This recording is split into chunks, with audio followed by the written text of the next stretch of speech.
நம்மோடு இருக்கின்றார். ஒவ்வொரு காரியமும் நம்மை மேற்கொள்வதில்லையே. நம் தலையை நிமிரச் செய்யும் தேவன் நம்மோடு இருக்கின்றார்.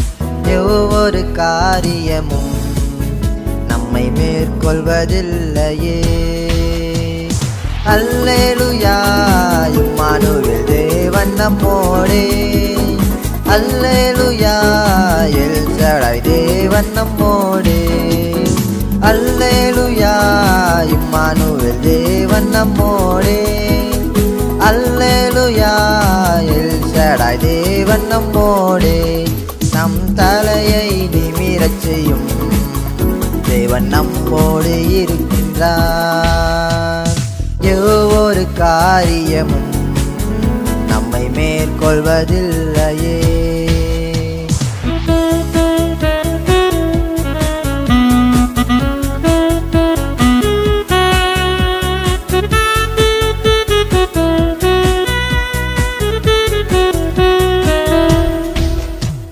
ஏரி தாற்று நீர் வற்றினாலும் நம் பானையில் மாயெண்ணெய் குறைந்திட்டாலும்.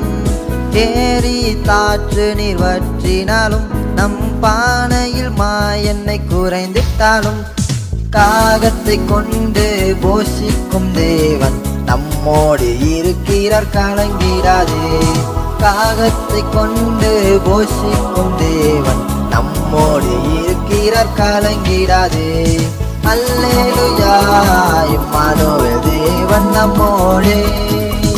அல்லேலூயா எல் சடாய் தேவன் நம்மோடே. அல்லேலூயா இம்மானுவேல் தேவன் நம்மோடே. அல்லேலூயா எல் சடாய் தேவன் நம்மோடே.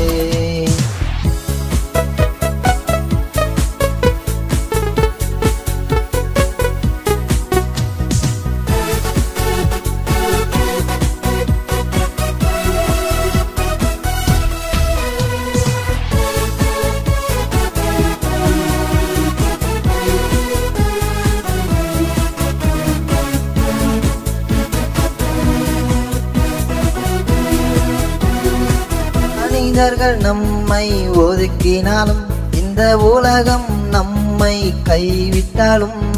மனிதர்கள் நம்மை ஒதுக்கினாலும் இந்த உலகம் நம்மை கைவிட்டாலும். உன்னை ஒருபோதும் கைவிட மாட்டேன் என்றவர் உன் கரம் பிடித்துள்ளார், கலங்கிடாதே. நம்மை ஒருபோதும் கைவிட மாட்டேன் என்றவர் நம் கரம் பிடித்துள்ளார், கலங்கிடாதே. அல்லேலூயா இம்மானுவேல் தேவன் நம்மோடே. அல்லேலூயா எல் சடாய் தேவன் நம்மோடே. அல்லேலூயா இம்மானுவேல் தேவன் நம்மோடே. அல்லேலூயா எல் சடாய் தேவன் நம்மோடே. நம் தலையை நிமிரச் செய்யும் தேவன் நம்மோடு இருக்கின்றார். ஒவ்வொரு காரியமும் நம்மை மேற்கொள்வதில்லையே. நம் தலையை நிமிரச் செய்யும் தேவன் நம்மோடு இருக்கின்றார். ஒவ்வொரு காரியமும் நம்மை மேற்கொள்வதில்லையே.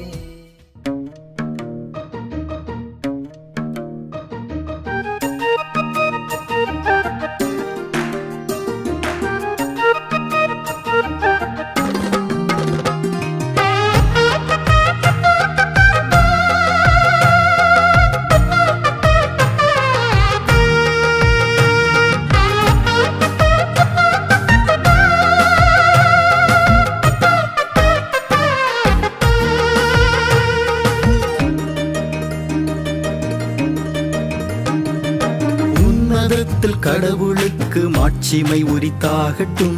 உலகில் அவர் புகந்தோர்க்கு அமைதியும் உண்டாகட்டும். உன்னதத்தில் கடவுளுக்கு மாட்சிமை உரித்தாகட்டும். உலகில் அவர் புகந்தோர்க்கு அமைதியும் உண்டாகட்டும். என தூதர் மொழிந்திட மந்தை மீட்பர் மகிழ்ந்திட தாவீதின் ஊரிலே நம் இயேசு இயேசு பிறந்திட்டார் என தூதர் மொழிந்திட, மந்தை மேய்ப்பர் மகிழ்ந்திட, தாவீதின் ஊரிலே நம் இயேசு பிறந்திட்டார். இது எல்லா எல்லா எல்லா எல்லா ஜனத்துக்கும் பெரும் எல்லை இல்லா சந்தோஷம். இது எல்லா எல்லா எல்லா எல்லா ஜனத்துக்கும் பெரும் எல்லை இல்லா சந்தோஷம். நற்செய்தியாகவே தேவமைந்தனாகவே தாவீதின் ஊரிலே நம் இயேசு பிறந்திட்டார். நற்செய்தியாகவே தேவமைந்தனாகவே தாவீதின் ஊரிலே நம் இயேசு பிறந்திட்டார்.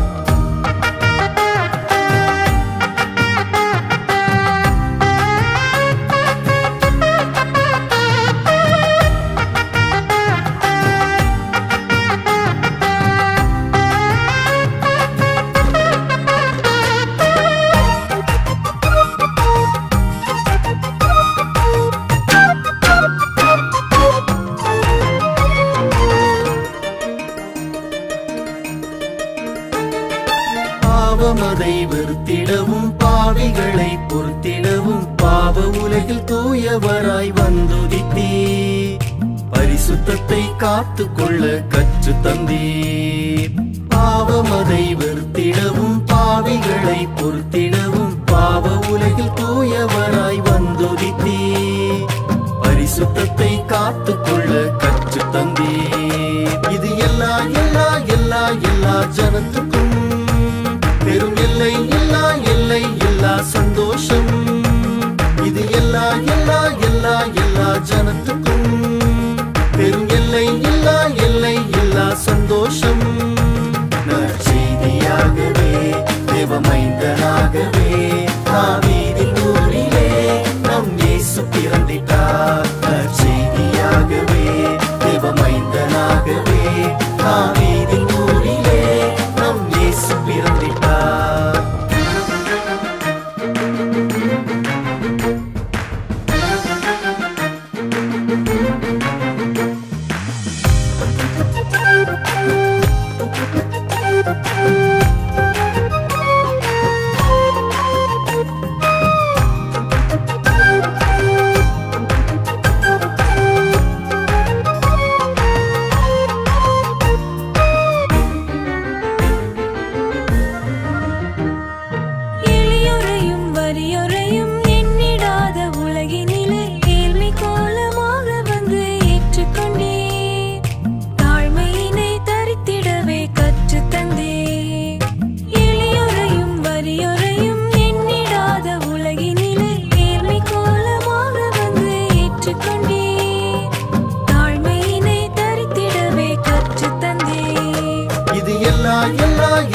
எல்லா ஜனத்துக்கும் பெரும் எல்லை இல்லா சந்தோஷம்.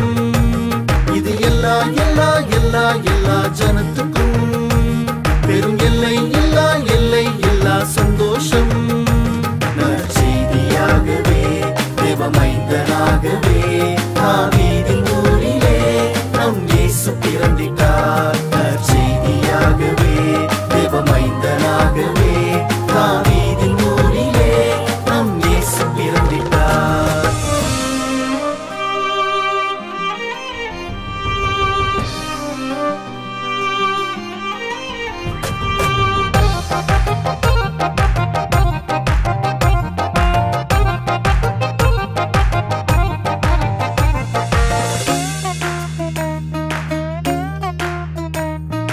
அமைதி வாழ்வு தேடி தேடி அலையும் மாந்தர் நிலையை கண்டு அமைதியின் அரசராக அவனி வந்தே, அமைதியுடன் நீதியையும் கற்று தந்தீர். அமைதி வாழ்வு தேடி தேடி அலையும் மாந்தர் நிலையை கண்டு அமைதியின் அரசராக அவனி வந்தே, அமைதியுடன் நீதியையும் கற்று தந்தீர். இது எல்லா எல்லா எல்லா எல்லா ஜனத்துக்கும் பெரும் எல்லை இல்லா சந்தோஷம். இது எல்லா எல்லா எல்லா எல்லா ஜனத்துக்கும் பெரும் எல்லை இல்லா சந்தோஷம். நற்செய்தியாகவே தேவமைந்தனாகவே தாவீதின் ஊரிலே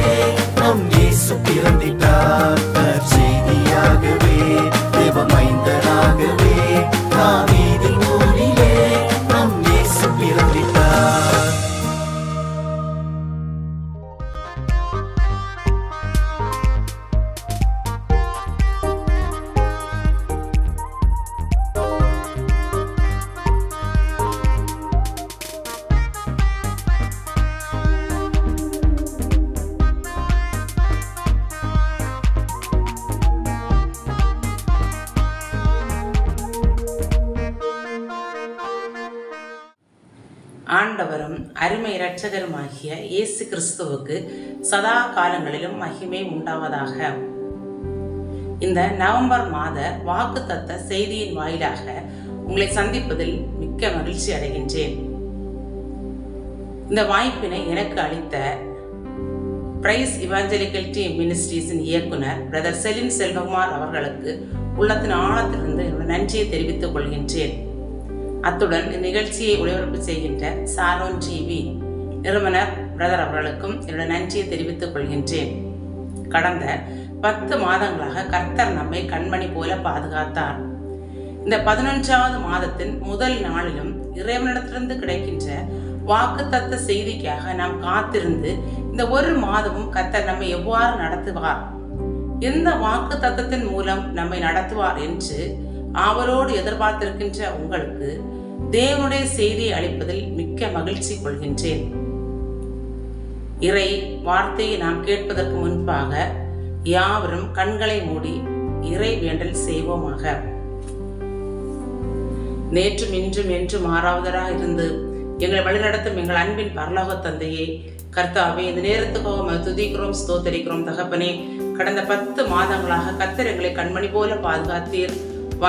வர இருந்த எல்லா ஆபத்துகளிலிருந்தும் மோசங்களிலிருந்தும் என் தேவன் எங்களை விலக்கி மீட்டு பாதுகாத்தீர். தகப்பனே, 2025வது ஆண்டு ஜனவரி மாதத்தை கண்ட எத்தனையோ பேர் ஆண்டவரே இந்த உலகத்தில் இல்லை. ஆனாலும் நீர் எங்களை உடைய கிருபையினால் பாதுகாத்து இம்மட்டுமா எங்களை நடத்தி கொண்டு வருகிறீர். தகப்பனே, நன்றியோடு துதிக்கிறோம். கர்த்தாவே, ஸ்தோத்தரிக்கிறோம். தகப்பனே, இந்த நேரத்திலும் தகப்பனே, நவம்பர் மாத வாக்குத்தத்த செய்திக்காக நாங்கள் ஆயத்தப்படுகிறோம்.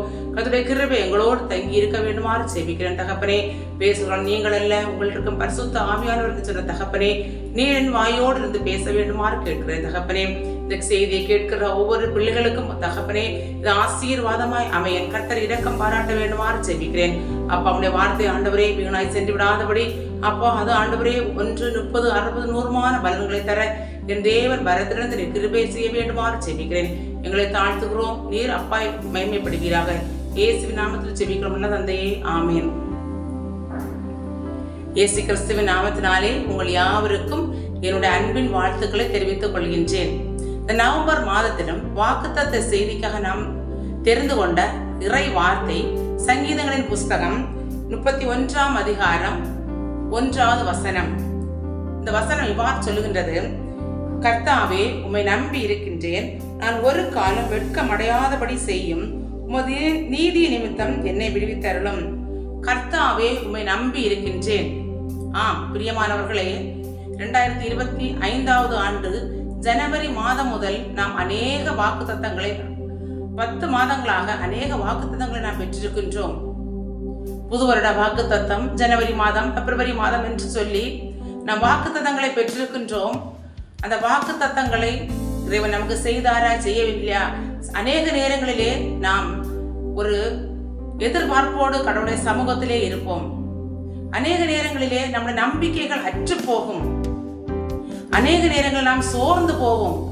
ஜனவரி மாதத்திலே கிடைத்த வாக்குத்தத்தம் இந்த ஆண்டு முடிய போகிறதே, கடவுளுடைய வாழ்க்கையிலே இந்த வாக்குத்தத்தை இதுவரை நிறைவேற்றவில்லையே என்று சொல்லி வேதனையோடு நாம் சோர்வோடு காணப்படலாம். இந்த 11வது மாதத்திலே இறைவன் உங்களுக்கு கொடுக்கின்ற வாக்குத்தத்தம், சங்கீதக்காரன் கடவுளை எவ்வாறு நம்பி அவன் வெற்றியை பெற்றுக் கொண்டானோ அதே போன்று நாமும் இந்த வசனத்தை பிடித்துக் கொண்டு, தேவனே, நான் உண்மையே நம்பி இருக்கிறேன் என்று நாம் சொல்வோம் என்று சொன்னால், உண்மையாகவே கடவுள் நம்முடைய ஜெபத்தை கேட்பவராக, நமக்கு பதிலளிப்பவராக, நம்முடைய பரம தகப்பனாக இருந்து நம்முடைய எல்லா தேவைகளையும் சந்திக்கின்றவராக இருக்கின்றார் என்று சொன்னால் அது மிகையாகாது. ஆகவே இந்த 11வது மாதம் நாம் இந்த வாக்குத்தத்தத்தை நாம் தியானித்து இறைவனுக்குள்ளாக நாம் நம்மை ஒப்பு கொடுத்து நாம் வாழ்கின்ற போது உண்மையாகவே இதுவரை நிறைவேறாத அனைத்தையும் நாம் இந்த மாதத்திலே பெற்றுக்கொள்வோம் என்று கடவுளுடைய நாமத்தினாலே உங்களுக்கு நான் சொல்கின்றேன். இதற்கு நம்முடைய விசுவாசமே, நாம் இறைவன் மீது வைக்கின்ற நம்பிக்கையே அது நம்மை நடத்தும் என்று சொன்னால் அது மிகையாகாது. பிரியமானவர்களே, இந்த 31வது சங்கீதத்தை நாம் பார்ப்போம் என்று சொன்னால் தாவீதினுடைய சங்கீதம். தாவீது நெருக்கப்படுகிறான். யாரால் நெருக்கப்படுகிறான்? தன்னுடைய மாமனாரால் நெருக்கப்படுகிறான். சவுல் தாவீதை கொலை செய்ய வேண்டும் என்று வகை தேடிக் கொண்டிருக்கின்றான். தலைமறைவாக வாழ்கின்றான், சஞ்சலப்படுகின்றான். ஆனாலும் தாவீது தன்னுடைய இறைவனை விட்டு பின்வாங்கவில்லை. தன் மனைவியினால் நெருக்கப்படுகின்றான். ஆம், நமக்கும் அநேக நேரங்களில் நெருக்கங்கள் வருகின்றது, சோதனைகள் வருகின்றது, நம்முடைய உறவினர்களால் வருகின்றது, நம்முடன் பயணிப்பவர்களால் வருகின்றது, நம்முடன் பணி செய்பவர்களால் வருகின்றது. ஆம், அந்த நெருக்கங்களிலே நாம் யாரை நோக்கி பார்க்கின்றோம்? நெருக்கப்பட்டவுடன் நாம் கடவுளை மறந்து விடுகின்றோமா? அல்லது நெருக்குகின்றவர்களையே நாம் குற்றம் சாட்டி கொண்டிருக்கின்றோமா? இங்கு நாம் தாவீதை பார்ப்போம் என்று சொன்னால், அவரை நெருக்குகின்றார்கள், ஒடுக்குகின்றார்கள். ஆனாலும் நெருக்குகின்றவர்களை அவன் குறை சொல்லவில்லை, தேவனையே நோக்கி பார்க்கின்றான். பிரியமானவர்களே, இந்த 11வது மாதத்திலும் இறைவன் நமக்கு கொடுக்கின்ற ஒரு வாக்கு தத்தம் இதுதான். தாவீதை போன்று நாம் சொல்லுவோம், கர்த்தாவே உம்மை நம்பி இருக்கிறேன், நான் ஒரு காலம் வெட்கமடையாதபடி செய்யும். ஆம், அவரை நம்பி இருக்கின்றவர்களை இறைவன் ஒரு நாளும் வெட்கமடைய செய்வது இல்லை. அவரை நாம் அண்டி செல்வோம் என்று சொன்னால் நாம் வெட்கமடையாதபடி இறைவன் நம்மை காப்பார். இங்கும் தாவீதை நாம் பார்ப்போம் என்று சொன்னால், இந்த அதிகாரத்திலே அநேக வசனங்களிலே வருகின்றது, கர்த்தாவே நான் உண்மை நம்பி இருக்கிறேன் என்று சொல்லி. அவருடைய நம்பிக்கை, ஒரே விசுவாசம் கடவுளிடமே இருக்கின்றது. ஆம் பிரியமானவர்களே, கடவுளை நம்பி இருக்கின்றவர்களை இறைவன் ஒரு நாளும் கைவிட்டது கிடையாது. நாம் நம்முடைய நம்பிக்கையை முழுவதுமாக அவர் மேல் வைப்போம் என்று சொன்னால் நாம் கைவிடப்பட்டு சோர்ந்து போகின்ற சூழ்நிலை ஒரு நாளும் வராது. சோதனைகளை சகிக்கிற மனுஷன் பாக்கியவான். சோதனை என்பது அநேக நேரங்களிலே மனிதனுக்கு அது அனுமதிக்கப்படுகின்றது, மனிதனுக்கு வருகின்றது. ஆனாலும் அந்த சோதனையோட கூட அது தப்பி செல்லும் வழியான போக்கையும் இறைவன் நமக்கு ஏற்படுத்தி தந்திருக்கின்றார். ஆம், இறைவன் நம்மை வெட்கப்படாதபடி பாதுகாப்பார் என்பதில் எந்த விதமான சந்தேகமும் இல்லை. வேதத்திலே நாம் அநேகரை பார்க்கலாம், இறைவனை நாடி சென்று இறைவனிடத்திலிருந்து ஆசீர்வாதங்களை பெற்றுக் கொண்டவர்களை. முதலாவது நாம் பார்ப்போம் என்று சொன்னால் அன்னாளை பார்க்கலாம். தேவனிடத்திலிருந்து விடுதலையை கேட்டு பெற்றுக்கொண்ட ஜபத்தை 1 சாமுவேல் அதிகாரத்தில் நாம் பார்க்கின்ற போது, 1ஆம் அதிகாரம் 10வது வசனத்தை நாம் பார்க்கிற போது, அவள் போய் மனம் கசந்து மிகவும் அழுது கர்த்தரை நோக்கி விண்ணப்பம் பண்ணினாள். அவள் மனம் கசந்து அழுதாள். எங்கே அழுதாள்? இறைவனுடைய பாதத்திலே அழுதாள். இன்று நம்முடைய அழுகை யாருடைய முன்னிலையில் இருக்கின்றது? நமக்கு ஒரு கஷ்டங்கள் வருகிற போது, நமக்கு ஒரு பாடுகள் வருகிற போது, வேதனைகள் வருகிற போது, பிறரால் நெருக்கங்கள் வருகிற போது நாம் யாருடைய முன் சென்று அழுகின்றோம்? நம்முடைய உறவுகளிடத்தில் அழுகின்றோம், கூட நம்முடைய பணி செய்கின்றவர்களிடத்திலே போய் அழுகின்றோம், நமக்கு நெருக்கமான தோழர்களிடத்திலே அல்லது தோழிகளிடத்திலே நம்முடைய கவலைகளை சொல்லி அழுகின்றோம். எத்தனை பேர் இறைவனுடைய ஆலயம் சென்று அவருடைய சமூகத்தில் அழுகின்றோம்? இங்கு அன்னாள் இறை சமூகத்திலே அழுகின்றாள். அவளுக்கு அன்பு செலுத்துகின்ற, அதிகமாக அவளை நேசிக்கின்ற கணவர் இருக்கின்றார். அவரிடத்திலே அவள் சொல்லி அளவில்லை. அநேக பணியாளர்கள் இருக்கலாம், உறவினர்கள் இருக்கிறார்கள், யாரிடத்திலும் அவளுடைய கவலையை அவள் சொல்லி அளவில்லை. அவளுடைய கண்ணீரை அவள் வைத்த இடம் தேவனுடைய ஆலயம். பிரியமானவர்களே, இறை ஆலயத்திலே அவள் வேண்டுதல் செய்கிற போதும் கூட அங்கிருந்தும் அவளுக்கு சோதனை வருகின்றது. அங்கிருந்த ஆசாரியரான ஏலி, இவள் தன்னுடைய மன குமுறலை இறை சமூகத்திலே இறக்குகின்றாள். அப்போது ஏலி கேட்ட இந்த வார்த்தை அவளை மிகவும் கலக்கி இருக்கலாம். ஏலி எப்படி கேட்கின்றார்? அவளை நோக்கி, நீ எது வரைக்கும் வெறித்திருப்பாய்? உன் குடியை உன்னை விட்டு விலக்கு என்றான். பிரியமானவர்களே, இறை சமூகத்திலே தன்னுடைய குமுறலை, மனவேதனையை, மனக்லேசத்தை இறக்கி வைத்த அன்னாள் திரும்ப துக்க முகமாய் அவள் இருக்கவில்லை என்று வேதம் நமக்கு அழகாக சொல்லுகின்றது.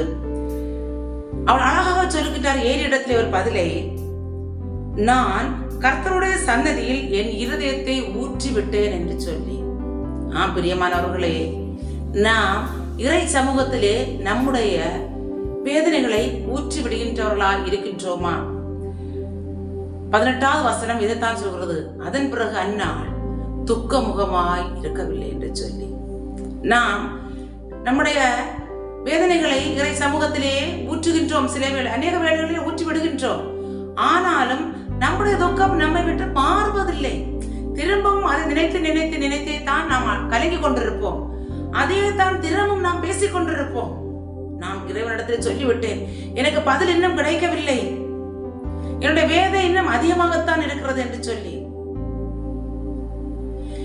வேதம் அழகாக சொல்கிறது, கர்த்தர் மேல் உன் பாரத்தை வைத்து விடு என்று சொல்லி. வருத்தப்பட்டு பாரம் சுமக்கிறவர்களே, நீங்கள் எல்லாரும் என்னிடத்தில் வாருங்கள், நான் உங்களுக்கு இளைப்பாறுதல் தருவேன் என்றார் இயேசு. நாம் வருத்தப்படுகிறோம், பாரங்கள் அனுபவிக்கிறோம், இறை சமூகத்தில் இறக்குகிறோம். ஆனால் இறைவன் தருகின்ற விடுதலையை பெறுவது வரையிலும் நாம் காத்திருப்பது இல்லை. அதற்கு முன்பால் நாம் அவசரப்பட்டு விடுகின்றோம். ஆம், இங்கு அந்நாள் இறை சமூகத்திலே தன்னுடைய பாரத்தை ஊற்றி விடுகின்றாள். வேடிக்கையாக ஒரு கதை ஒன்றை சொல்லுவார்கள். ஒரு அருமை தாயார் அவர்கள் பேருந்திலே பயணம் செய்வதற்காக, இப்போதெல்லாம் நாம் பேருந்து அதிகமாக நமக்கு கிடைக்கிறது, எங்கு பார்த்தாலும் பேருந்துகள் இருக்கின்றது, எந்த இடத்துக்கு நாம் செல்ல வேண்டும் என்றாலும் பேருந்திலே பயணம் செய்கிறார். பழைய காலத்தில் நாம் பார்க்கின்ற போது எப்போதாவது தான் ஒரு பேருந்து வரும், அதிலே அதிகமான கூட்டங்கள் இருக்கும், மக்கள் அதிகமாக அதை பயன்படுத்துவார்கள். ஆகவே பேருந்திலே அநேக மக்கள் பயணிப்பதனால் நெருக்கம் அதிகமாக இருக்கும். ஒரு அருமையான தாயார் தன்னுடைய தலையிலே ஒரு பெரிய பாரத்தை வைத்துவிட்டு பேருந்துக்காக காத்து கொண்டு நின்றார்கள். பேருந்து வந்தது, பேருந்திலே ஏறிவிட்டார்கள். ஏறின தாயார் தன்னுடைய தலையில் இருந்த அந்த பாரத்தை கீழே இறக்காமல் பேருந்தில் நிற்கும் போதும் அதனுடைய தலையிலே சுமந்து கொண்டே நின்றார்கள். அடுத்த நிறுத்தத்திலே நடத்துனர் அவர்கள் வந்தார்கள். டிக்கெட் எடுக்க வேண்டும். தாயார் இடத்திலே கேட்டார்கள், ஏமா, தலையில் இருக்கிற அந்த பாரத்தை உனக்கு கீழே இறக்கி வைக்க முடியவில்லையா? ஏன் தலையிலே சுமந்து கொண்டிருக்கிறாய்? பேருந்தில் தானே பயணம் செய்கின்றாய், பேருந்து தானே அந்த பாரத்தை கனத்தை சுமக்கின்றது, நீ ஏன் அதை சுமந்து கொண்டிருக்கின்றாய் என்று சொல்லி. அப்போது அந்த தாயாருக்கு உணர்வு வந்தது, ஐயோ, நான் பேருந்தில் இருக்கிறேன், என்னை சுமப்பது போன்று என்னுடைய சுமையையும் அந்த பேருந்து சுமக்கும், நான் இப்போது கீழே இறக்கி வைத்து விடுகிறேன் என்று சொல்லி அதை கீழே இறக்கி வைத்தார்கள். ஆம் பிரியமானவர்களே, அநேக நேரங்களிலே நம்முடைய பயணம் இப்படித்தான் இருக்கிறது. கிறிஸ்துவோடு பயணிக்கிறோம் என்று சொல்லுகின்றோம், அந்த நேரத்திலே நாம் நம்முடைய சுமையை இறக்கிவிட்டோம் என்று சொல்லி நாம் திரும்பவும் சுமந்து கொண்டிருக்கின்றோம். அந்த பயணியை போன்று, அந்நாளை போன்று இறைவனுடைய சமூகத்திலே நம்முடைய பாரங்களை நாம் இறக்கி வைக்கின்ற போது உண்மையாகவே கடவுளிடத்திலிருந்து நாம் விடுதலையை பெற்றுக் கொள்வோம் என்று சொல்வதில் எந்த ஐயமும் இல்லை. சங்கீதம் 25வது அதிகாரம் 2வது வசனத்திலும் சங்கீதக்காரன் இவ்வாறு சொல்கிறான், உம்மை நம்பி இருக்கிறேன், நான் வெட்கப்படாதபடி செய்யும் என்று. என் சத்துருக்கள் என்னை மேற்கொண்டு விடாதபடி செய்யும் என்று சொல்லி அவன் இறைவனிடத்திலே வேண்டுகின்றான். அநேக நேரத்திலே நாம் நம்பிக்கை இறைவனிடத்திலே வைக்கின்றோம், வைத்துவிட்டு நம்மை அறியாமல் நமக்கு சந்தேகம் வருகின்றது. இறைவாதத்திலே இறக்கிவிட்டேன், இறைவன் பதில் தருவாரா தரமாட்டாரா என்று சொல்லி. உண்மையாகவே கர்த்தர் தம்முடைய கிருபையினால் நமக்கு இரக்கம் செய்கின்றவர், அவருடைய உள்ளங்கையில் நம்மை வரைந்து வைத்திருக்கின்றவர். நாம் அவரை நம்பி இருப்போம் என்று சொன்னால் நாம் ஒரு நாளும் வெட்கமடையாதபடி கர்த்தர் நம்மை காத்துக் கொள்வார் என்பதில் எந்த விதமான சந்தேகமும் இல்லை. ஆகவே நம்முடைய பாரங்களை, நம்முடைய துக்கங்களை அவருடைய சமூகத்திலே நாம் இறக்கி வைப்போம். முழுமையாய் நாம் இறக்கி வைப்போம் என்று சொன்னால் அந்நாளை போன்று நாம் மீண்டும் துக்க முகமாய் இருக்க வேண்டிய சூழ்நிலை இல்லை. அடுத்தபடியாக நாம் வேதத்திலே பார்ப்போம் என்று சொன்னால் இன்னொரு நபருடைய நம்பிக்கையை நாம் கண்டுகொள்ள முடிகின்றது. அவர்தான் விசுவாசிகள் தகப்பனாகிய ஆபிரகாம். அவர் தன்னுடைய நம்பிக்கை, ஆபிரகாம், நாம் அநேக நேரங்களிலே நம்பிக்கையை பற்றி சொல்லுகின்ற போதெல்லாம் நாம் ஆபிரகாமுடைய கதைகளை தான் நாம் அதிகமாக நாம் பயன்படுத்துகின்றோம். ஆபிரகாம் விசுவாசிகளின் தகப்பன் என்று நாம் அழைக்கத்தக்கதாக தன்னுடைய விசுவாசத்திலே மிகவும் உறுதியாக இருந்தார். ஆதியாகமங்களின் புஸ்தகம் 22வது அதிகாரம் 7வது வசனத்தை நாம் பார்க்கின்ற போது, அதற்கு ஈசாக்கு தன் தகப்பனாகிய ஆபிரகாமை நோக்கி, என் தகப்பனே என்றான்.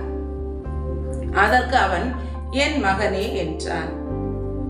அப்பொழுது அவன், இதோ நெருப்பும் கட்டையும் இருக்கிறது, தகன பலிக்கு ஆட்டுக்குட்டி எங்கே என்றான்.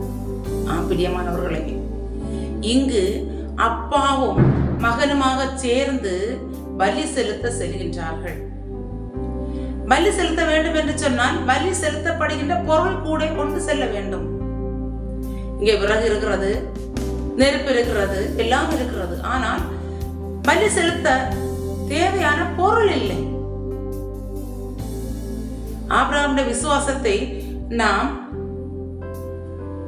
5வது வசனத்தில் நாம் பார்க்க முடிகிறது. அப்பொழுது ஆபிரகாம் தன் வேலைக்காரரை நோக்கி, நீங்கள் கழுதையை எங்கே நிறுத்தி காத்திருங்கள், நானும் பிள்ளை ஆண்டானும் அவ்விடம் மட்டும் போய் தொழுது கொண்டு உங்களிடத்துக்கு திரும்பி வருவோம் என்றான்.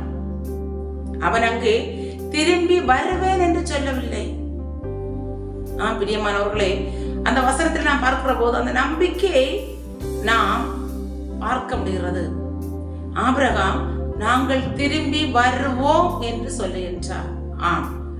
தம்மை நம்புகிறவர்களை கர்த்தர் ஒரு நாளும் வெட்கப்பட்டு போக செய்வது இல்லை. அவர் நம்பினோர் என்றுமே கைவிடப்பட்டதில்லை. யோவேல் தீர்க்கதரிசியின் புஸ்தகம் 2வது அதிகாரம் 26வது வசனம் சொல்கிறது, என் ஜனங்கள் ஒருபோதும் வெட்கப்பட்டு போவதில்லை என்று சொல்லி. பிரியமானவர்களே, நாம் கடவுளை நம்பி இருப்போம் என்று சொன்னால் நாம் ஒரு நாளும் வெட்கப்பட்டு போகாதபடிக்கு கர்த்தர் நம்மை காப்பார். இங்கும் ஆபிரகாமுடைய விசுவாசம், என்னை அழைத்தவர் உண்மை உள்ளவர், என்னிடத்தில் பலி செலுத்த சொன்னவர் உண்மை உள்ளவர், எனக்கு வாக்கு தத்தம் சொன்னவர் உண்மை உள்ளவர், தந்தவர் உண்மை உள்ளவர், அவர் என்னை நடத்துவார் என்ற நம்பிக்கை விசுவாசமும் அந்த ஆபிரகாமிடத்திலே காணப்பட்டது. ஆகவே தான் தன்னுடைய பணியாளர்களிடத்திலே சொல்லுகிறார், நாங்கள் திரும்பி வருவோம், நீங்க எங்கே காத்திருங்கள் என்று சொல்லி. அந்த விசுவாசத்தை கர்த்தர் கனப்படுத்துகின்றார். இன்று நம்முடைய விசுவாசம் எவ்வாறு இருக்கின்றது?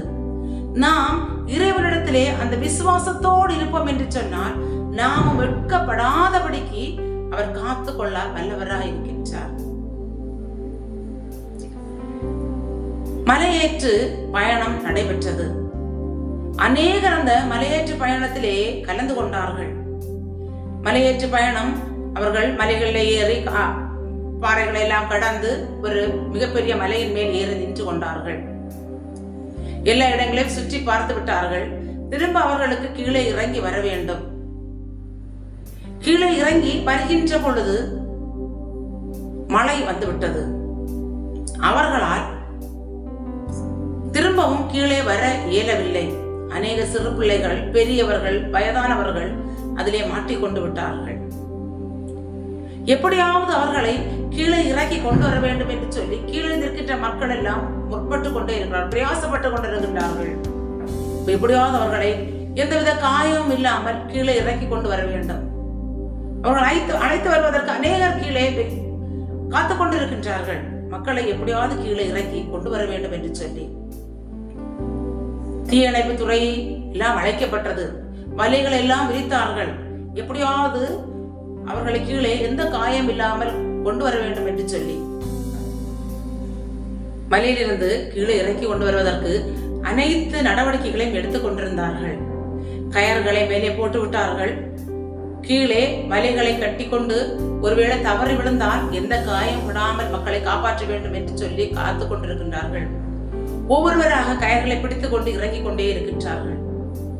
பெரியவர்கள், சிறியவர்கள், இளையோர்கள் ஒவ்வொருவராக இறங்கிக் கொண்டிருக்கின்றார்கள்.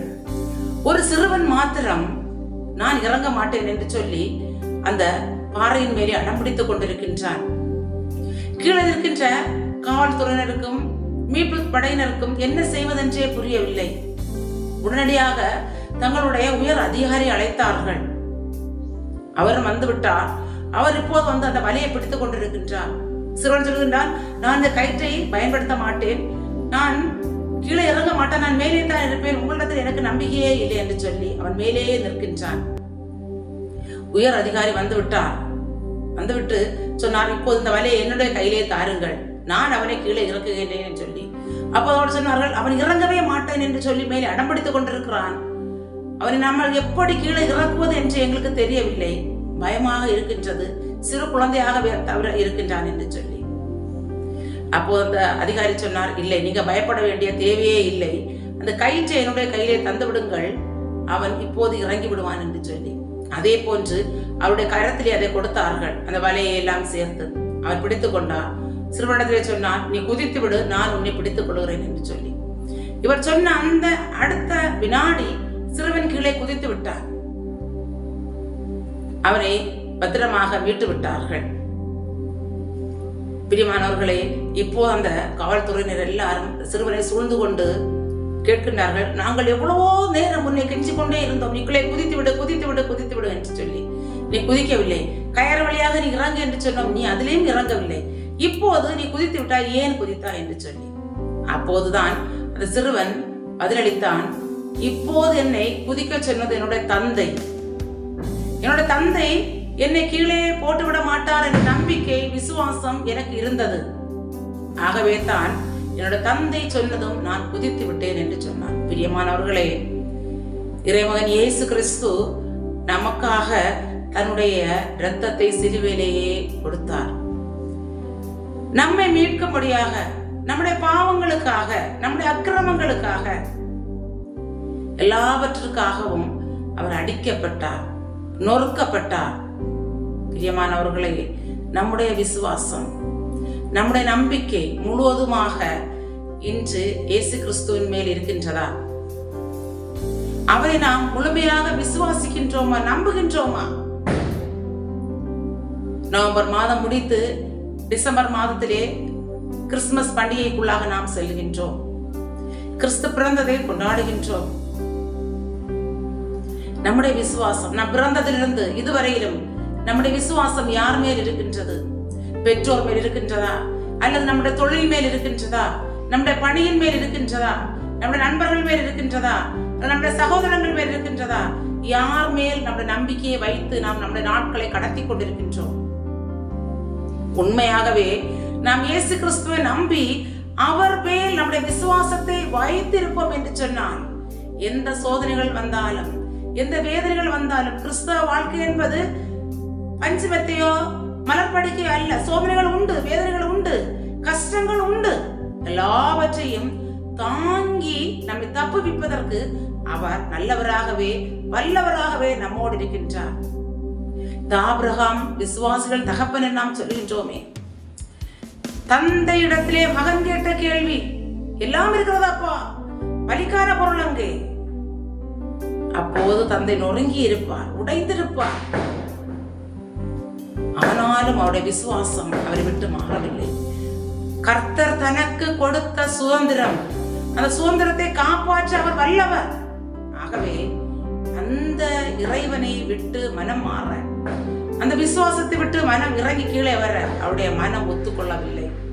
பிரியமானவர்களே, நாம் நம்முடைய விசுவாசத்தை இறைவன் பெயரில் வைப்போம் என்று சொன்னால் உண்மையாகவே நல்ல ஒரு விடுதலையை பெற்றுக்கொள்வோம் என்பதில் எந்த சந்தேகமும் இல்லை.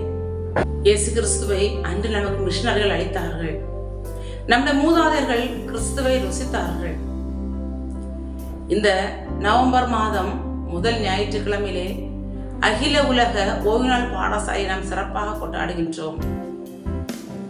அன்று ராபர்ட் ரைஸ் என்ற ஒரு நபர் சேற்றிலே விளையாடி கொண்டிருந்த பிள்ளைகளை அணைத்து அவர்களுக்கு வேதத்தை கற்றுக் கொடுத்தார். அன்று அவர் விதைத்த விதை இன்று உலகம் முழுவதும் பரவிக் கொண்டிருக்கின்றது. கிறிஸ்துவை நாம் சுவைத்து விட்டோம். ஓய்வுநாள் பாடசாலையிலே ஆசிரியர்களாக பணியாற்றலாம், இல்லது மாணவர்களாக இருக்கலாம், இல்ல நாம் பணியாற்றி இருக்கலாம். எப்படி இருந்தாலும் கிறிஸ்துவை நாம் இன்று பிறருக்கு அறிவிக்கின்றவர்களாக, கொடுக்கின்றவர்களாக இருக்கின்றோமா? நம்முடைய விசுவாசம் எவ்வாறு இருக்கின்றது? நாம் எவ்வாறு கிறிஸ்துவுக்காக பணி செய்கின்றோம்? நாம் பெற்றுக்கொண்ட அந்த விசுவாச நன்மையை பிறருக்கு அளிக்கின்றோமா என்பதை நாம் சற்று ஆராய வேண்டும். வேதத்திலே 2 நபர்களை சுட்டி காட்டினேன். இயேசு கிறிஸ்து நமக்காக கல்வாரியிலே தன்னுடைய இரத்தத்தை சிந்தினார். இயேசு கிறிஸ்து சொல்கின்றார், மத்தேயு நற்செய்தி நூல் 6வது அதிகாரம் 33வது வசனத்திலே, முதலாவது தேவனுடைய ராஜ்யத்தையும் அவருடைய நீதியையும் தேடுங்கள், அப்பொழுது இவைகளெல்லாம் உங்களுக்கு கூட கொடுக்கப்படும் என்று சொல்லி, முதலாவது நாம் தேவனுடைய ராஜ்யத்தை தேடுகின்றோமா? இயேசு கிறிஸ்து எல்லாம் நமக்கு தருவதற்கு ஆயத்தமா இருக்கின்றார். அன்று சாலமோன் ஞானி இறைவனிடத்திலே ஞானத்தை கேட்கின்றார். இந்த ஏராளமாயிருக்கின்ற ஜனத்தை நியாயம் விசாரிக்க எனக்கு ஞானமுள்ள இருதயத்தை தாரும் என்று சொல்லி, அப்போது இறைவன் ஞானத்தை மட்டும் அவனுக்கு கொடுக்கவில்லை, அவன் கேளாத ஐஸ்வர்யத்தையும் சேர்த்து கொடுத்தார். இங்கு இப்போது நமக்கு அநேக இடங்களிலே நம்ம வெட்கப்படுத்தும்படியான சூழ்நிலைகள் வரலாம். நம்ம வெட்கப்படுத்த அநேகர் காத்து கொண்டிருக்கலாம். ஏனென்றால் இந்த உலகம் அப்படிப்பட்ட உலகம். எந்த இடத்திலே இவர்களை வெட்கப்படுத்தலாம், எப்படி இவர்களை வெட்கப்படுத்தலாம், எந்த குறை கண்டுபிடித்து வெட்கப்படுத்தலாம் என்று சொல்லி அநேகர் நமக்கு எதிராக சூழ்ச்சிகளை செய்யலாம். ஆனாலும் நம்மளை வெட்கப்படுத்தாதபடி காக்கின்ற ஒரே ஒரு இறைவன் உண்டு என்று சொன்னால் அது இயேசு கிறிஸ்து மாத்திரமே. இயேசு கிறிஸ்து நம்மை வெட்கப்படுத்தாதபடி, ஏனென்றால் தகப்பன் தன்னுடைய பிள்ளைகளை ஒரு நாள் வெட்கப்படும்படி நடத்துவது இல்லை. இயேசு நம்முடைய பரம தந்தை. சங்கீதக்காரன் சங்கீதம் 22:5 சொல்கிற போது, உம்மை நம்பி வெட்கப்பட்டு போகாதிருந்தார்கள் என்று சொல்லுகின்றார். அவரை நம்பி இருப்பவர்கள் ஒரு நாளும் வெட்கப்பட்டு போனதே இல்லை. பிரியமானவர்களே, நாம் அவரை நம்பி இருப்போம் என்று சொன்னால் நாம் வெட்கப்பட்டு போகாதபடிக்கு இயேசு கிறிஸ்து நம்மை பாதுகாப்பார் என்பதில் எந்த விதமான சந்தேகமும் இல்லை. நாம் இன்று எதை முதலில் தேடுகின்றோம்? நம்முடைய பணியை தேடுகின்றோமா? நம்முடைய கல்வியை தேடுகின்றோமா? அல்லது வேறு உலக பிரகாரமான பொருட்களை நாம் சேகரிக்க தேடுகின்றோமா என்பது மிக மிக முக்கியமான ஒன்றாகும். இயேசு கிறிஸ்து முதலாவது தேட சொன்னது தேவனுடைய ராஜ்யத்தையும் அவருடைய நீதியையும் தேடுங்கள் என்று சொல்லி, அநேகர் நமக்கு உதாரணங்களாக முன் உதாரணங்களாக வேதத்திலே இருக்கின்றார்கள். இறைவனை பற்றி கொண்டார்கள், மேன்மையை பெற்றார்கள், அவரை விட்டு விலகாமல் இருந்தார்கள், தங்களுடைய வாழ்க்கையிலே ஆசீர்வாதத்தை பெற்றுக் கொண்டார்கள். எந்த தேசத்திலே வைக்கப்பட்டாலும் தங்களுடைய நம்பிக்கை ஒரு நாளும் அவர்கள் பின்னிட்டு செல்ல விடவில்லை. இன்று நமக்கு சுதந்திரமாக இறைவனை நாம் தொழுகின்றோம், அவரை ஆராதிக்கின்றோம், எல்லாம் செய்கின்றோம். ஆனால் நம்முடைய நம்பிக்கையை மாத்திரம் அவர் மேல் வைக்க சில நேரங்களில் தவறிவிடுகின்றோம். அநேக நேரங்களில் நம்முடைய பணத்தின் மேலும் செல்வத்தின் மேலும் அநேகர் பிற மக்கள் மேல் நம்முடைய நம்பிக்கை இருக்கின்றது. இறைவன் மேல் நம்முடைய நம்பிக்கை அற்று போகின்ற சூழ்நிலை காணப்படுகின்றது. பிரியமானவர்களே, நம்முடைய நம்பிக்கை இயேசு கிறிஸ்துவிடத்தில் இருக்கும் என்று சொன்னால் உண்மையாகவே நாம் அவரை பின்பற்றுகின்றவர்களாக, அவர் நமக்கு ஆசீர்வாதத்தை தருகின்றவராக இருக்கின்றார் என்று சொன்னால் அது மிகையாகாது. அடுத்தபடியாக நாம் பார்ப்போம் என்று சொன்னால், கேட்பதை தருகின்ற இறைவன். பரிசுத்த யோவான் எழுதின நற்செய்தி நூல் 14வது அதிகாரம் 14வது வசனம் சொல்லுகிறது, என் நாமத்தினாலே நீங்கள் எதை கேட்டாலும் நான் அதை செய்வேன் என்று சொல்லி. பிரியமானவர்களே, விசுவாசத்தினாலே அன்னாள் தன்னுடைய இதயத்தில் இருந்ததை ஊற்றிவிட்டாள். அவள் கேட்டாள், ஒரு பிள்ளையை தந்தால் நான் உமக்கு அதை தருவேன் என்று சொல்லி. இறைவன் அவள் கேட்ட விண்ணப்பத்தை நிறைவேற்றி கொடுத்தார். அவள் பண்ணின பொறுத்தேனின்படி தன்னுடைய பிள்ளையை அந்த ஆலயத்திலே விட்டாள். இயேசு கிறிஸ்து நம்மை பார்த்தும் சொல்கின்றார், என் நாமத்தினாலே நீங்கள் எதை கேட்பீர்களோ அதை பெற்றுக் கொள்வீர்கள் என்று சொல்லி. நாம் அவர் அவருடைய நாமத்தினாலே நாம் கேட்கிறோம் என்று சொன்னால் அவர் பிள்ளைகளுக்குத்தான் அவர் கொடுக்கின்றவராய் இருக்கின்றார்.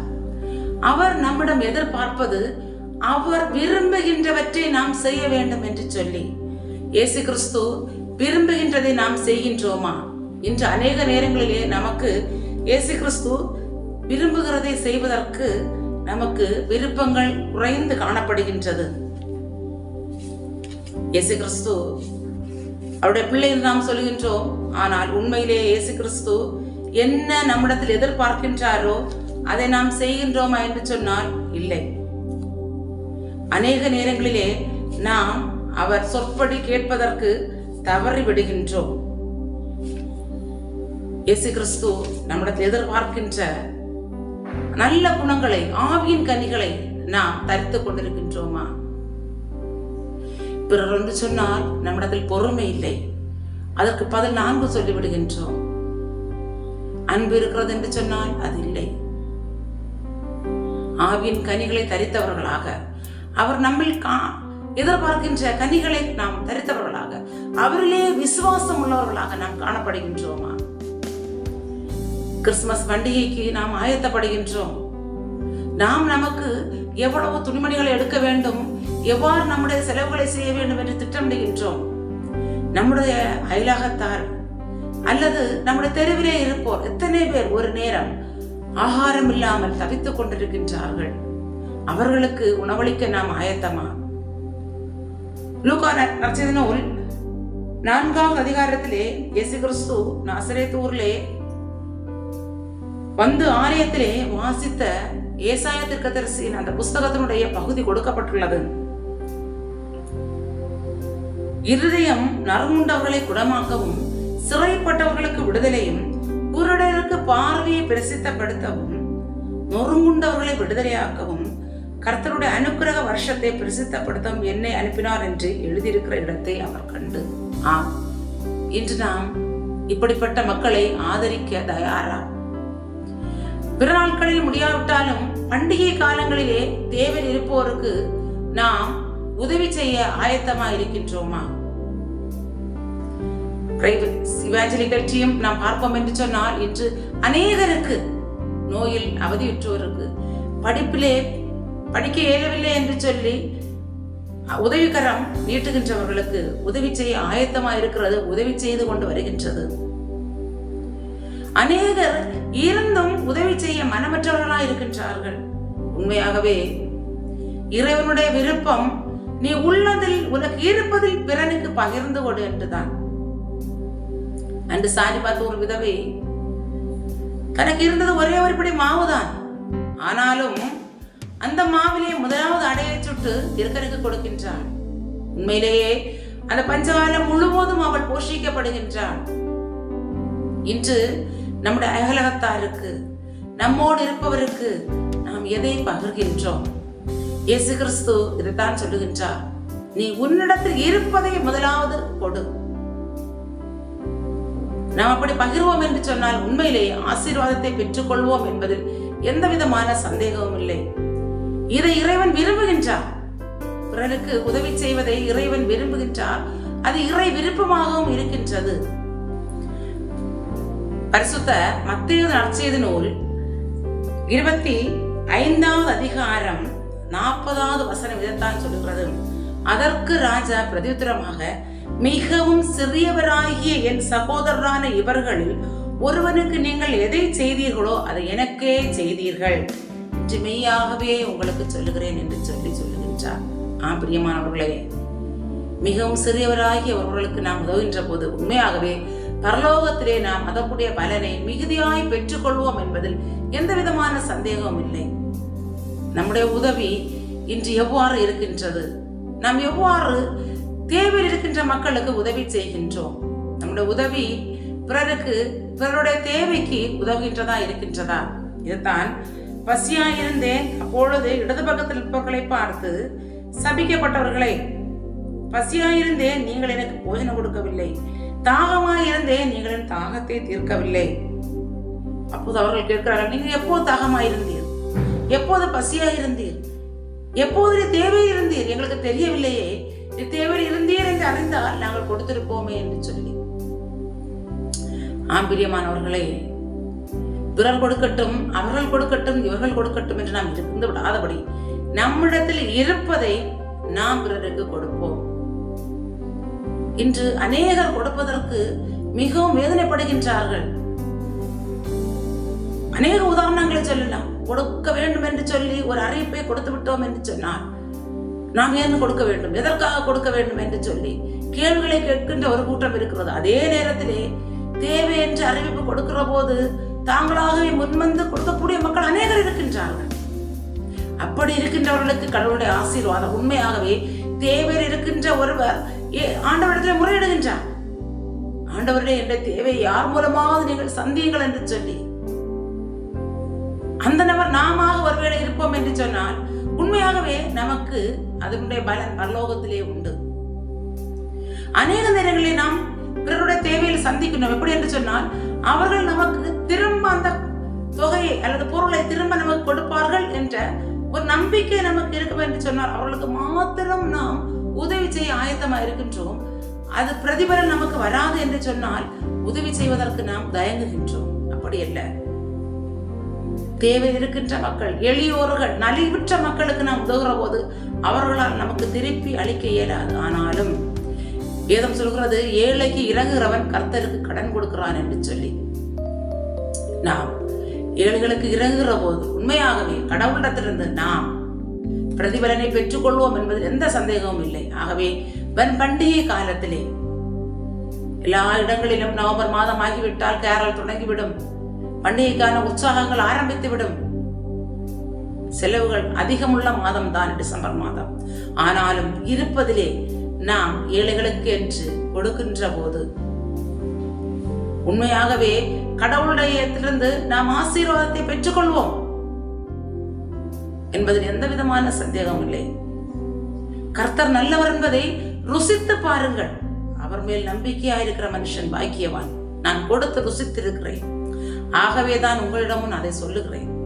அநேக நேரங்களில் சொல்வார்கள், பிரசங்கிக்கிறவர்கள் கொடுக்கிறார்களா என்று சொல்லி. கொடுத்து நாம் அதனுடைய பலனை நாம் ருசித்திருப்போம் என்று சொன்னால் உண்மையாகவே திரும்ப திரும்ப நமக்கு கொடுக்க தோன்றும்.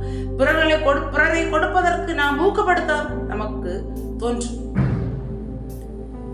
நாம் பிறருக்கு கொடுக்கிறவர்களாக இருப்பதை கொடுப்போம். பிறருக்கு கடன் வாங்கி கொடுப்பது அல்ல. நம்மிடம் என்ன இருக்கின்றதோ அதை பண்டிகை காலங்களிலே பிறருக்கு இயேசு கிறிஸ்து இந்த மானிட மக்களை மீட்பதற்காக வந்த தன்னையே கொடுத்தார். நமக்காகத்தான். எந்த பிரதிபலனும் மானிடத்திலே அவர் எதிர்பார்க்கவில்லை. அதே போன்று நாமும் நம்மை பிறருக்கு கொடுப்போம். அப்படி கொடுக்கின்ற போது உண்மையாகவே நாம் ஆசீர்வாதத்தை கண்டுகொள்வோம் என்பதில் எந்தவித சந்தேகம் இல்லை. இந்த மாதத்திலே இறைவன் நமக்கு கொடுத்திருக்கின்ற வாக்குத்தத்த வசனம் எது என்பதனை நாம் உணர்வோம். ஒவ்வொரு நாளும் இந்த வாக்குத்தத்தத்தை உங்களுடைய அனுதின ஜெபத்திலே நீங்கள் ஏறிடுங்கள். கர்த்தாவே, உம்மை நம்பி இருக்கிறேன். உண்மையாகவே நாம் இந்த வாக்குத்தத்தத்தை பிடித்துக் கொண்டு நான் ஜெபிப்போம் என்று சொன்னால் நீங்கள் ஆசீர்வாதத்தை நிச்சயமாக கண்டுகொள்வீர்கள். ஏனென்றால் தகப்பன் தன் பிள்ளைகளுக்கு இறங்குறது போல நான் உங்களுக்கு இறங்குவேன் என்று சொல்லியிருக்கின்றார். அப்பா பிள்ளைகளுக்கு கண்டிப்பாக இறங்கக்கூடியவராக, பதில் தரக்கூடியவராக இருப்பார். ஆகவே நாம் நம்முடைய தேவையை சந்திக்கிறது போன்று பிறருடைய தேவையும் சந்திப்போம். அந்நாளை போன்று நம்முடைய மனக்கலக்கத்தை, கிளேசத்தை அவருடைய பாதத்திலே ஊற்றி விடுவோம். அந்நாள் மீண்டும் துக்கமுகமாய் இருக்கவில்லை. நாமும் துக்கமுகமாய் இராதபடி கர்த்தருடைய பாதத்திலே, இறை சமூகத்திலே, இல்லத்திலிருந்து அல்ல இறை சமூகத்திலே அவர் தன்னுடைய வேதனையை ஊற்றினார். அதே போன்று நாம் ஊற்றுவோம். ஆபிரகாம் விசுவாசிகள் தகப்பன்.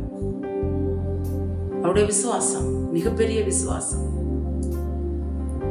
அப்படிப்பட்ட விசுவாசம் நம்மிடத்திலே இருக்க வேண்டும். எது வந்தாலும் கர்த்தர் என்னை பார்த்துக் கொள்வார், என்னை வெட்கமடைய செய்ய மாட்டார் என்று சொல்லி இந்த நம்பிக்கையோடு விசுவாசத்தோடு நாம் அவருக்குள் இருப்போம். இயேசு கிறிஸ்து நமக்கு அளித்த கட்டளைகள் பிறருக்கு உதவி செய்ய வேண்டும். அது முக்கியமானது, முதன்மையானது. அதை நாம் இந்த பண்டிகை காலங்களிலே பிறருக்கு உதவி செய்வோம். அவர்களே நம்பிக்கையாயிருப்போம். வெட்கப்படாதபடி கர்த்தர் நம்மை பாதுகாப்பார். என் ஜனங்கள் ஒரு நாளும் வெட்கப்பட்டு போவதில்லை என்று சொன்னது போல நாம் அவர் ஜனங்களாயிருக்கின்றோம். நம்மை வெட்கப்படுத்தாதபடி கர்த்தர் பாதுகாப்பார். அவருடைய சிற்றனிலே மறைத்து நம்மை காப்பார். ஜெபிப்போமா. அன்பும் கிருபையும் பரிசுத்தமுள்ள பிதாவே, அப்பா, இந்த வேலைக்காக துதிக்கிறோம், ஸ்தோத்தரிக்கிறோம் தகப்பனே. உடைய வேத சத்தியங்களை நாங்கள் சிந்தித்தோம் கர்த்தாவே. உடைய கிருபை எங்களோடு கூட இருந்தது நன்றி செலுத்துகிறோம் தகப்பனே. அப்பா, நாங்கள் இந்த மாதத்திலும் ஆண்டவரே உடைய வாக்கு தத்தத்தை அப்பா நாங்கள் சிந்தித்தோம். அப்ப உண்மை நம்பினவர் ஒரு நாள் வெட்கப்பட்டு போனதில்லை, கர்த்தரை நம்பினோர் கைவிடப்பட்டதில்லை என்கிறது வேதம். அப்பா, நாங்கள் உண்மை நம்பி இருக்கிறோம் ராஜாவே. அப்ப உண்மை நம்பினவர்கள் ஆண்டவரே வெட்கப்படுத்தாதபடி கர்த்தர் காத்துக் கொள்கிறவர். எங்களையும் நீர் காத்துக்கொள்ள வேண்டுமாறு ஜெபிக்கிறோம். இந்த பண்டிகை காலங்களிலே அப்பா நாங்கள் வைக்கப்பட்டிருக்கிறோம். கர்த்தருடைய கிருபை எங்களை தாங்கட்டும், பலப்படுத்தட்டும். இதை கேட்டுக்கொண்டிருக்கிற ஒவ்வொரு பிள்ளைகளுடைய வாழ்க்கையிலும் கர்த்தரின் ஆசீர்வாதங்களை தர வல்லவராய் இருக்கின்ற தகப்பனே. வேதனைகளை காண்கின்றவர் தகப்பனே. அப்பா, எங்களை கண்ணீரை காண்கின்றவர், எங்களுடைய கவலைகளை காண்கின்றவர். அப்பா, கர்த்தர் மேல் உன் பாரத்தை வைத்து விடு. அப்பா, அவர் உன்னை ஆதரிப்பார். நீதிமானை ஒருபோதும் தள்ளாட ஒட்டார் என்கின்றது வேதம். நாங்களுடைய பாரங்களை நம்முடைய சமூகத்தில் வைக்கிற போது அந்நாளை போன்று ஆண்டவரே நாங்கள் துக்கமுகமாய் இருந்து விடாதபடி அப்பா என்னுடைய கர்த்தருடைய பாதத்தில் என்னுடைய பாரங்களை இறக்கி விட்டேன். என் தேவைகளை எல்லாம் என் தேவன் சந்திப்பார் என்று சொல்லுகின்ற ஒரு விசுவாசத்தை நாங்கள் கண்டுகொள்ள என் கர்த்தர் எங்களுக்கு இரக்கம் பாராட்ட வேண்டுமாறு செல்கிறேன் கர்த்தாவே. ஒவ்வொரு பிள்ளைகளையும் கர்த்தாவே உடைய சமூகத்திலே தருகிறோம் ஆண்டவரே. அப்பா, நோயின் கொடுமையினால் ஆண்டவரே அநேகர் ஆண்டவரே இருக்கலாம் தகப்பனே. இந்த வார்த்தையை கேட்கிற எந்த பிள்ளையாவது தகப்பனே நோயினால் அப்பா கஷ்டப்பட்டு கொண்டிருப்பார்கள் என்று சொன்னால் இந்த பண்டிகை காலம் அவர்களுக்கு ஆசீர்வாதமாய் அப்பா அமையட்டும். இன்று கண்ட எகிப்தியனை நீ என்றும் காண மாட்டாய் என்று எங்களுக்கு வாக்கு பண்ணின தகப்பனே. அப்பா, இந்த நோயின் பிடியிலே இருக்கிற ஒவ்வொரு பிள்ளைகளையும் கர்த்தர் காத்துக்கொள்ள வேண்டுமாறு செபிக்கிறோம். வியாதி உள்ளது விளக்குவேன் என்று சொன்ன தகப்பனே. அப்பா, அன்று பவுலோடு கர்த்தர் வாக்கு பண்ணீர், என் கிருபை உனக்கு போதும் என்று சொன்னீரே தகப்பனே. அதே போன்று கர்த்தாவே விலகினத்தோடு இழப்புகளோடு இருக்கிற ஒவ்வொரு பிள்ளைகளுடைய வாழ்க்கையிலும் என் தேவன் ஆண்டவரே அற்புதத்தை செய்ய வல்லவராயிரும் ஆண்டவரே. பகலிலே வெயிலாயிலும் இரவிலே நிழலாயிலும் உன்னை சேதப்படுத்தாது என்று சொன்ன தகப்பனே. எந்த பிள்ளைகளும் அப்பா எந்த சோதனையிலோ வேதனைகளோ படுத்தாதபடி என் கர்த்தர் ஒவ்வொருவரையும் பாதுகாத்துக் கொள்ள வேண்டுமாறு ஜெபிக்கிறோம் ஆண்டவரே. அப்பா, அந்த கல்வாரி சிலுவையிலே நீர் எங்களுக்காக ரத்தத்தை சிந்தினீரே தகப்பனே. அப்பா, உடைய உள்ளம் கையில் எங்களை வரைந்து வைத்திருக்கிறேன் தகப்பனே. கர்த்தாவே, உடைய கிருபை பிள்ளைகளோடு கூட இருக்க வேண்டுமாறு ஜெபிக்கிறோம் ஆண்டவரே. அப்பா, அந்த ஆபிரகாமோடு வாக்கு பண்ணின கர்த்தர் அப்பா வாக்கு தத்தத்தில் உண்மை உள்ள தேவன் நீர் ஆண்டவரே. அப்பா, வியாதியை உள்ளது விளக்குவேன் என்று சொன்ன தகப்பன்.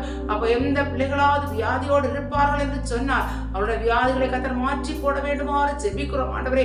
சமாதான குலைச்சலோடு இருக்கிற பிள்ளைகள் உண்டு தகப்பனே. கர்த்தாவே, உடைய கிருபை உடைய பிள்ளைகளோடு கூட இருக்கட்டும் ஆண்டவரே. சமாதானத்தை உனக்கு வைத்து போகிறேன் என்று சொன்னீரே. என்னுடைய சமாதானத்தை உனக்கு கொடுக்கிறேன் என்று சொன்ன தகப்பனே. அப்பா, சமாதான குலைச்சலோடு இருக்கிற ஒவ்வொரு பிள்ளைய வாழ்க்கையிலும் சமாதானத்தை கண்டுகொள்ள கர்த்தர் இரக்கம் செய்ய வேண்டுமாறு ஜெபிக்கிறோம் ஆண்டவரே. அப்பா, எங்கள் நாட்டினுடைய சமூகத்திலே தருகிறோம், ஆட்சியாளர்களுடைய சமூகத்திலே தருகிறோம் கர்த்தாவே. ஒவ்வொருவரோடும் கிருபை இருக்கட்டும். ஞானத்தின் ஆவியினால் தகப்பன் ஒவ்வொருவரையும் நிறைத்து கொள்ள வேண்டுமாறு ஜெபிக்கிறேன் ஆண்டவரே. உடைய கிருபை ஒவ்வொரு பிள்ளைகளோடும் இருக்கட்டும் ஆண்டவரே. உமக்கு பயப்படுகிற பயம் ஆண்டவரே ஒவ்வொருவருக்கும் கதை கொடுத்தரல வேண்டுமாறு ஜெபிக்கிறோம் ஆண்டவரே. எங்களில் ஒன்றுமில்லை ஆண்டவரே. கர்த்தாவே, அப்பா வேலைக்காரன் அப்பா கண்கள் ஆண்டவரே எஜமானின் கைகளை நோக்கி இருக்குமா போல ஆண்டவரே இப்போதும் எங்கள் கண்கள் ஆண்டவர் உடைய கரத்தை நோக்கி இருக்கிறது. உடைய கரத்திலே ஆசீர்வாதங்கள் உண்டு கர்த்தாவே. அப்பா அப்பா உடைய பிள்ளைகளுக்கு கர்த்தரின் ஆசீர்வாதங்களை கொடுத்தரல வேண்டுமாறு ஜெபிக்கிறோம் ஆண்டவரே. அப்பா, அகில உலக ஓய்வு பாடசாலை அப்பா எந்த நோக்கத்திற்காக ஆண்டவர் ஓய்வு பாடசாலை துவங்கப்பட்டதோ அதே நோக்கம் ஆண்டவர் என்றும் நிறைவேறட்டும் கர்த்தாவே. உண்மை அறியாத இடங்கள பிள்ளைகளும் கர்த்தாவே உண்மை அறிந்து கொள்ள கர்த்தரை இரக்கம் செய்ய வேண்டுமாறு ஜெபிக்கிறேன் ஆண்டவரே. எந்த இடங்களில் எல்லாம் ஓய்வு பாடசாலையில் நடைபெறுகிறதோ அப்பா உனக்கு பயப்படுகிற பயம் அந்த இடத்தில் இருக்கட்டும் ஆண்டவரே. கற்றுக்கொண்டவர்கள் ஆண்டவரை தெரியாதவர்களுக்கு அறிவிக்க என் தேவன் ஆண்டவர் அநேகருடைய மந்தையில் சேர்க்கக்கூடிய ஆடுகளாய் நாங்கள் மாற என் கர்த்தர்களுக்கு இரக்கம் செய்ய வேண்டுமாறு ஜெபிக்கிறோம் ஆண்டவரே. பண்டிகை காலங்கள் கர்த்தர்களுக்கு ஆசீர்வதித்து தாரும் தகப்பனே. அப்பா, அதை உற்சாகத்தோடு ஒவ்வொரு குடும்பங்களும் ஆண்டவரே பண்டிகைகளை கண்டுகொள்ள அப்பா அதை அனுசரிக்க என் தேவன் எங்களுக்கு கிருபை செய்ய வேண்டுமாறு ஜெபிக்கிறோம். அப்பா உடைய கரங்களில் எங்கள் ஒவ்வொருவரையும் தாழ்த்துகிறோம் ஆண்டவரே.